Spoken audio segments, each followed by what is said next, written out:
What's up guys? So, dito naman tayo sa motovlog natin. Pauwi na tayo galing work. Time check at 2:45 ng hapon. And guess what?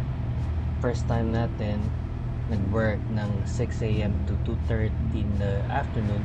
Hindi ko lang siya na videoan kaninang umaga kasi medyo malilate ako kaya hapon na lang. So, kung mapapansin nyo, previous vlogs is ito rin yung dinadaanan ko paggabi.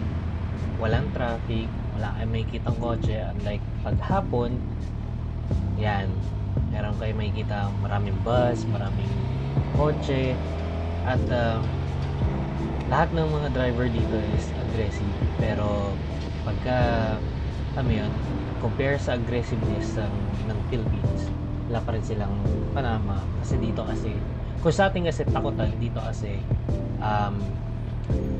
parang ano ba, parang self-entitlement, parang gano'n.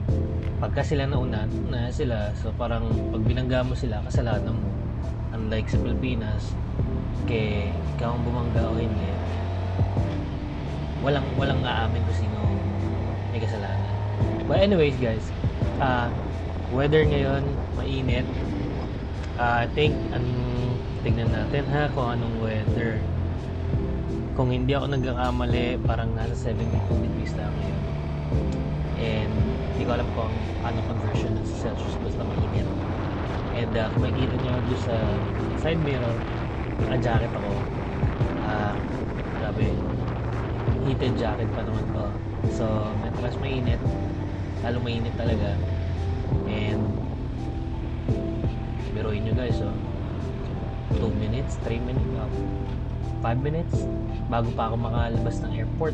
Unlike pagkagabi, pag madaling araw, wala, saglit lang. And yun lang guys. Oops, tingnan nyo, ako yung nauna sa lane, pero siya yung siya yung umano sa akin. Pero okay lang, yan na natin. So, pros and cons ng gabi at ng hapon. Hapon kasi is traffic, sa gabi wala. Init sa hapon, malamig sa gabi. Sa ano lang, sa umaga, nakikita ka nila yung rate ng aksidente hindi masyadong mataas. Like sa gabi, kaya ako nagsusot ng reflectorizer. Makikita ninyo, lagi ako nagsusot ng reflectorizer sa inyo. Kahit din naman sa umaga. Okay? So, don't forget to like and subscribe. Yun lang guys, preference lang yun. Nasa sa inyo yun kung gusto nyo magsuot ng reflectorizer o hindi. Ako kasi, gusto ko yun dahil whether may araw, gabi, nakikita nila ako. For my safety na rin. And then ito guys, nakalabas na tayo ng airport. Sa left hand side is ano ba, Marriott Hotel. All over the world laging may Marriott Hotel. So yung mga bus na nakikita nyo, Hertz, Avis, yan, ano yan, mga shuttle bus yan. Ewan ko lang, I think sa lahat yata ng airport may shuttle bus. Namumukod tangi lang ang Pilipinas yata, walang shuttle bus. Pagka naka-hotel ka, yan, may shuttle bus. Pero kasi dito kasi, ultimo like, parking spots, obligado sila magbigay ng shuttle papunta sa airport. Yan. Which is good. Sa atin naman kasi I think, no. Thailand, wala rin silang shuttle bus. Ang uso sa kanila, yung kinukuha sa online, yung mga van. Yun. Dito kasi, bus. Tignan nyo naman, ang laki ng bus, di ba? Anyways, yan lang guys. Pakita ko sa inyo yung dinadaan ako pagka yung gabi tsaka sa umaga, yung may araw pala. Pares lang siya. um, ako kasi, para sa akin sa pagmumotor, yung hangin kasi yung tinitignan ko yung wind. Pagka nagdo-double digit yung wind, parang alanganin ako yung motor. Hindi naman sa takot, pero alanganin ako yung motor. And, sa umaga kasi, yun nga, more safety, more ano. And, one more tip guys, nakikita niyo yung truck, yung may parang linya, ito sa, wag kayong magmumotor sa ganyan kasi malakas ang aksidente. Okay? Katig lang ka. So yun guys, Culver City na tayo. Yung Culver City na dinadaanan natin ngayon, yan din yung Culver City sa gabi, yung mini freeway na itawag natin. So yan, tingnan natin. And second tip ko pala is, actually lahat na yata nagmumotor alam ito. Wag nyo lalampasan yung angel ninyo. Kasi yung angel ninyo, you know your capacity. So, yung angel ninyo, kasabay nyo lagi. Pagka nilampasan nyo yun, huwag nyo sana knock on wood. Ano yan. Pero kung alam nyo kaya nyo, go ahead. Siguro yata ang max ko na ginawa is 85. Pero that's only one time. Alam mo yun, practice. Taas baba ng speed. Pero ako kasi, mas gusto ko kung bakit ako nagmumotor, unang-una, iwas traffic. Kasi nung nagkukotse ako noon, nung wala pang pandemic, siguro isang kalating oras yung traffic. Kaya ako nag-decide magmotor. Second is, yan, cruise lang, enjoy lang, kahit alam nating delikado. So, yun lang yung akin. So, hindi ko alam kung ano yung mga reason ng iba kung ba't sila nagmumotor. Kasi minsan merong mga nagmumotor na sikat, kamote rider, alam mo yun, nasabing nagmotor. Ako kasi, for cruise lang. Motor lang, ganyan lang, mot lang. And enjoy lang.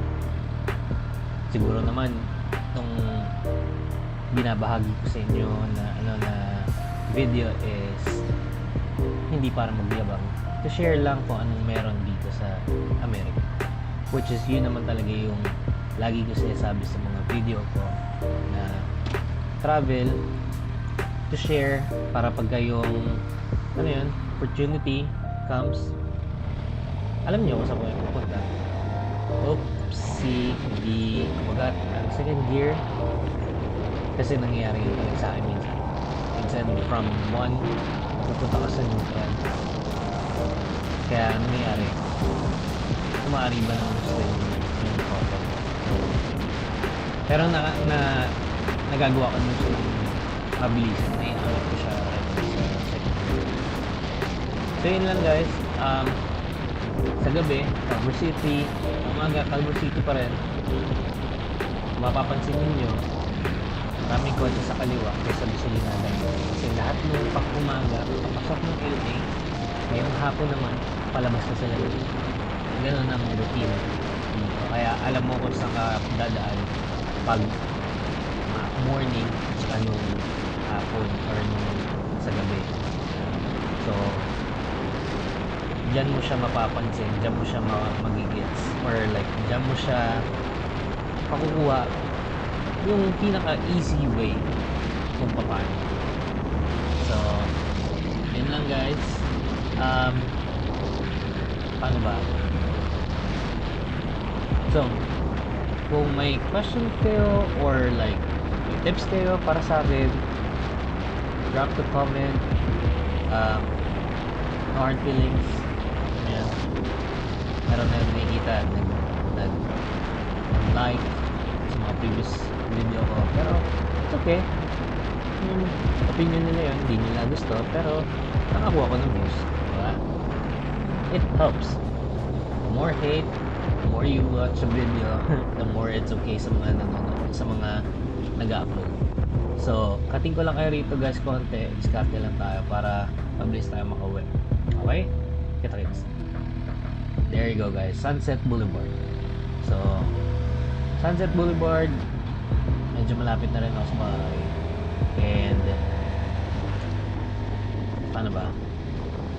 Oh, hindi ko pala napakita sa inyo yung Koreatown and yung food for less na ano ngayon na dinadaanan ko minsan. Shortcut kasi closed na siya. Sad to say, yung pandemic hits really hard sa lahat. So, yun lang. And Hobart Boulevard, kung saan ako nakatira, malapit na tayo. At pagpapawisan tayo ng konti. Pero once na umaarangkada na, mabilis na yung takbo natin, wala na yung pawis sa atin. Kaya minsan maraming din nagkakasakit sa pagmulat. But yun lang guys, until then, see you next time. Stay tuned sa mga next video natin. Don't forget to hit like, subscribe, share nyo na rin sa mga tropa pips natin. Okay? And yan guys, kung nakikita ninyo, naka-vest ako, reflectorizer, for safety. Preference ko lang ngayon. Ewan ko sa inyo. So, pasok lang tayo. Give me 1 second lang guys ha. Hanapin ko na yung subset. Nasaan ka na? There you go. Okay. So yan guys. Actually yung itong apartment namin medyo matagal na, luma na. At di ba yung mga apartment ngayon naturingan Amerika, dapat clicker na lang. Siguro kasi ito, ano ba, 1990s? Anyways, at least meron akong bahay na tinutuluyan, di ba? May parking ako, all set ako. So, teka lang. Walang kotse. Okay, dito tayo. So, dito guys, sa apartment na to, marami rin nakamotor. Kasi nakikita ninyo, meron dyan. Wala yung R6. At yung sa kaliwa, R1. Anyways, ayan si Scarlett. So, stay tuned guys. Okay? Take care. Stay safe. Bye guys.